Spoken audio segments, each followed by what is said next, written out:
हे एवढं मॉइश्चरायझर आहे ना, मी फक्त 4 चमचे तुपापासून बनवलेलं आहे आणि खूप सोपी पद्धत आहे. फक्त 10 मिनिटातच बनून जातं आणि फक्त आपल्याला तूप लागतं, बाकी काहीसुद्धा लागत नाही.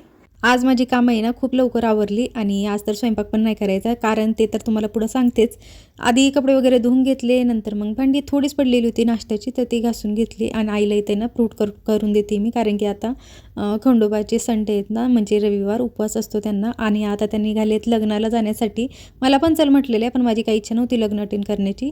तर त्यामुळं आणि ह्यांचा पण काही विचार नव्हता आज जेवायला येण्याचा, त्यामुळे स्वयंपाक स्किप केला. इथं मी 4 चमचे तूप घेतलं आणि त्याच्यामध्ये फक्त आपल्याला ना एक चमचा 1-2 चमचा पाणी टाकायचं आहे आणि नंतर वाटीनं असं गोल गोल गोल गोल फिरवत राहायचं आहे. 100 वेळा तर लागत असेल माझ्या अंदाजाने, कदाचित खूप फिरवावं लागतं.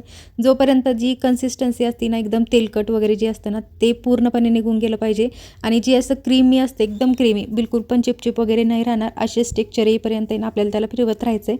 आणि हे बघा 10 मिनिटातच असं एकदम एकच नंबर आहे ना मॉइश्चरायझर तयार झालेलं आहे. लावताना पण खूप कमी क्वांटिटी लागते आपल्याला, थोडंसं घेतलं ना आपल्या चेहऱ्याला इनफ होऊन जातं. आणि मला तर ना बाहेरची मॉइश्चरायझर तेवढे काही सूट करत नाही, कारण की माझी आहे ऑइली स्किन आणि बिलकुल पण सूट करत नाही, एवढं चिपचिप चिपचिप वाटतं.